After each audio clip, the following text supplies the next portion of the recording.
Hanımlar beyler 8'de sağlık tüm hızıyla devam ediyor. Hepinize güzel bir sabah diliyorum. Çok güzel bir gün olsun. Bugün evet her zaman sağlık konuşuyoruz ama bugün böyle biraz estetik de konuşacağız. Estetik diş görünüşünü konuşacağız. Programımızın hekimlerinden diş hekimi Emre İpor, onu artık çok yakından tanıyorsunuz şu anda. Yayın konuğum. Emre Hocam hoş geldin. Hoş bulduk, merhabalar. İzmir'e sevgiler. Ben de kucak dolusu sevgileri getirdim size. Evet ne güzel sıcacık İzmir. Burası da gerçi çok ısındı ama Evet, artık yine de yazların orada bir gelmesiyle. üfür üfür bir esme var değil mi Tabii orada? birazcık sahil kasabası gibi artık sahil şehri olmanın bir avantajı var yani. O kadar olsun Ebru Hanım. Olsun ya evet çok güzel. Yo, bayılıyoruz, İzmir'i çok seviyoruz. Şimdi estetik diş görünüşünü konuşacağız bugün. Evet. Estetik diş görünüşü nedir? Önce bir onu anlatın hocam. Şöyle aslında gülümsediğimiz zaman ışıltılı bir gülümseye sahip olmak bizim hepimizin istediği bir şey. Yani artık neredeyse çocukluktan itibaren başlayan bir şey. Çocuklarda bile var artık bu durum. Ben güldüğüm zaman güzel gözükeyim. En ufak bir şeyi bile çocuklar tahammülleri yok. Önceden çok fotoğraf çekiliyor çünkü. Bir de Kesinlikle. artık sosyal medya olayı var. Evet, bir de çekildiği anda direkt görüyorlar, kontrol ediyorlar ve kendileriyle ilgili artık o filtreler de birazcık çok fazla olduğu için hiç kimsenin hataya tahammülü yok. Bir noktaya kadar evet ama bir noktadan sonra çok da fazla abartmamak lazım. Estetik diş hekimliğinin geldiği noktada aslında dişlerin hem fonksiyonunu sağlarken hem de bu estetik bir şekilde görünümünü sağlamak yönünde ilerliyor aslında. Kimlikteki yaş mı? Görüntü mü? Unuttuk hocam onu. Değil mi? Evet. Peki evet, gördüğümüz hangisi doğru? Aslında kimlikte yazan yaşımız mı bizi gösteriyor yoksa aynaya baktığımızda gördüğümüz şey mi? Çok değişti. Ben hep onu diyorum. Ben şu anda 44 yaşındayım. Benim babam 40'lı yaşlarındayken ben diyorum ki babam ne kadar yaşlı yani kızmasın şimdi.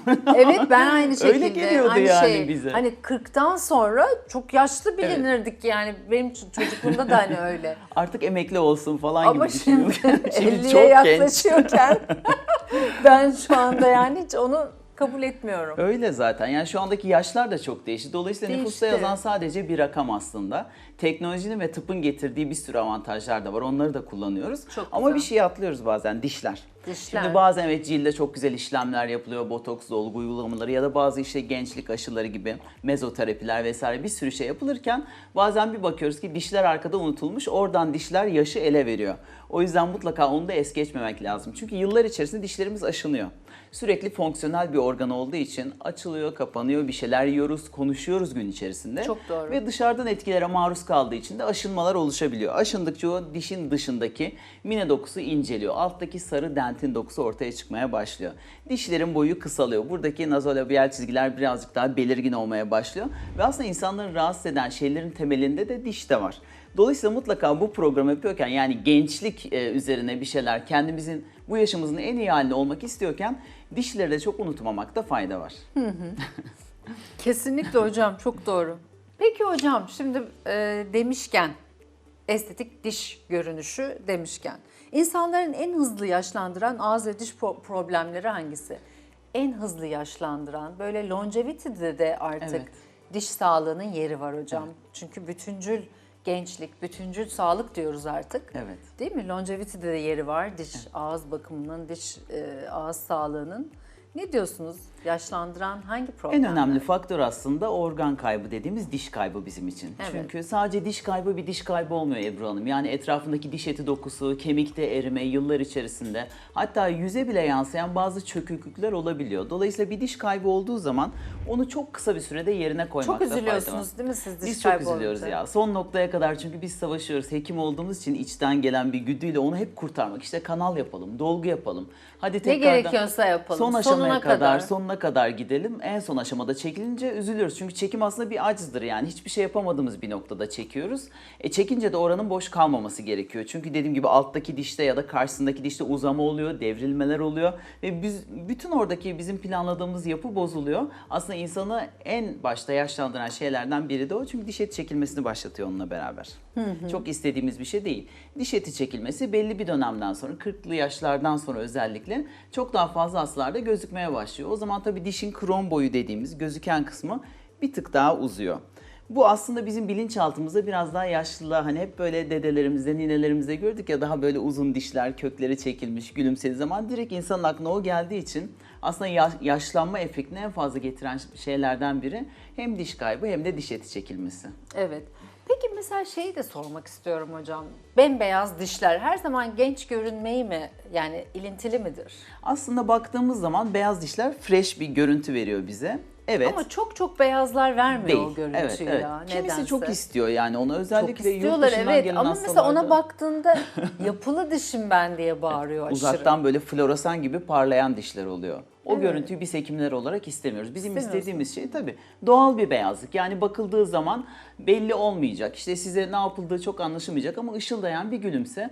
Ama dediğim gibi az önce, yani bazı hastalarda özellikle öyle bir algı var. Yani bembeyaz olsun. Biz ne kadar ikna etmeye çalışsak da günün sonunda kullanacak olan kendisi olduğu için hani son noktaya kadar güreşsek de en sonunda tabii ipin ucunu bırakmamız gerekiyor bazı durumlarda. Çok haklısınız. Yani sonuçta orta noktayı hep anlaşıyorsunuz. Evet, evet. Onu biliyorum ama sonuçta bazen ipin ucu kaçabiliyor. Evet, evet. Yani biz de hastayı istemeyiz. memnun etmek. Günün sonunda kendisi kullanacak. Hepsini gösteriyoruz. Artık hani teknolojinin geldiği nokta da çok güzel. Bilgisayarlarda, mock-up'larda final halini görmüş oluyor hastalar. Evet, artık Dolayısıyla hani ben öyle istiyorum ve ben onu kullanmak istiyorum deyince de yapacak bir şey yok yani onlar için. Yok. Peki diş eti çekilmesi deyince hocam böyle esasında bana çok sağlıksız bir görüntü geliyor. Evet. Diş eti çekilmesinde. Onun da yine yüz ifadesini değiştiriyor mu mesela? Çok fazla etkiliyor. Sağlıksız görüntü dışında. Evet, gerçekten çok fazla etkiliyor. Yani dediğim gibi sadece diş eti çekilmesi, diş çekilmesi onlarla sınırlı kalmıyor. Belli bir süre sonra kemiklerde erimeler başlıyor. İşte az önce bahsettiğim bu çizgiler çıkmaya başlıyor. Evet. Evet, bizim kapanış dediğimiz o işte alt ve üst çenenin birbirine göre olan konumu bozuluyor. Alt çene bir tık daha öne çıkıyor, kapanıyor. Bizim daha işte istemediğimiz görüntüler, daha yaşlılık efekti veren görüntüler. Biz birisinin ağzına baktığımız zaman yaşını tahmin edebiliyoruz. Hani bunun için belli başlı şeylerimiz var. Çocuklarda çok iyi işliyor bu sistem. Çocuklar kapıdan girdiği anda, çünkü 6 yaş dişleri var, süt dişleri var. Ne zaman değiştiğini bilebiliyoruz. Koltuğa oturunca sen 7 yaşında mısın, sen 8 yaşında mısın vesaire diye çocuklar şaşırıyorlar. Nereden yaşımı biliyor bu bildi. doktorlar diye. Evet, tahmin edebiliyoruz. Yetişkinlerde de benzer bir şey oluyor. Orada da aşılmadan tabii ki 3 aşağı 5 yukarı yaşları tahmin edebiliyoruz. Tek bir şartla hanımlara her zaman çok daha bir 10-15 yaş aşağıdan söylemek şart ya. Tabii ne ki. olursa olsun. Değil mi hocam? O şart yani. Kesinlikle. O çok mühim. Peki botoks ve dolgular çok popüler. Evet. Dolgular korkutucu geliyor bana her zaman. Botoksun da fazlasının iyi olduğunu ben kendi adım hocam Doğru, düşünüyorum. Ama ağız ve diş sağlığı bu işin neresinde? Evet. Neydi? Gülüş tasarımı Evet. yapıyorsunuz hocam. Evet. Bütün, yani o yüze son noktayı koymak bence. Aslında öyle. Çok Müthiş doğru bir şey. söylediniz. Ağız ne kadar önemli. Hani dudaklar önemli ama asıl içindeki dişler, ağız yapısı çok mühim. Çok Sonra haklısınız. dudak. Hani dudağa küçük bir dokunuş yapması gerekiyor. Bence önce dişleri yaptırsın. Kesinlikle. Çok doğru ama genellikle de atlanan bir adım bu maalesef. İnsanlar işte Hemen hızlı. Evet, cilde işlemler yapılıyor. Kimi zaman ufak cerrahi müdahaleler, vitaminler olurken bir bakıyoruz hani aslında dişler tamamen es geçilmiş orada.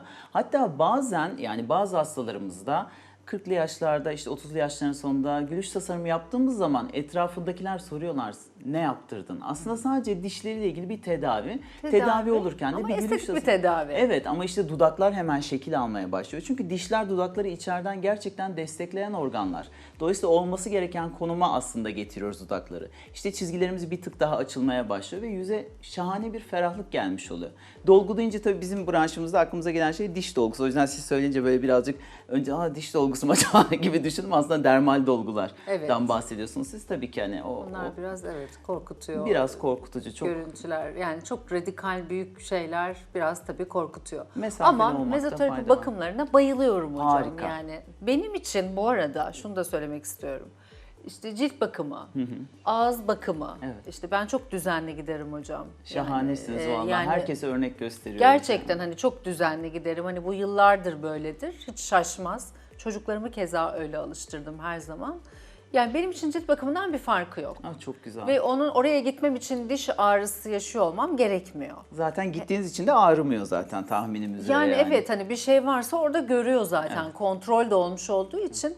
O yüzden benim için aynı sizin düşüncenizdeyim ben Harika. yani. Biz zaten sizin bu disiplininize hayranız. Yıllardır. Ya, çok Hem sizde teşekkür hem ederim. çocuklarınızda bütün hayatınıza yayılan bir disiplin. Sağlık için de Yansıyor, en önemli şey. Tabii ki. yansıdığını düşünüyorum. Hocam ağzınıza sağlık. Teşekkür Çok teşekkür ederim. ediyorum. Zaten birlikteyiz. İnşallah, inşallah. Evet, hep birlikte.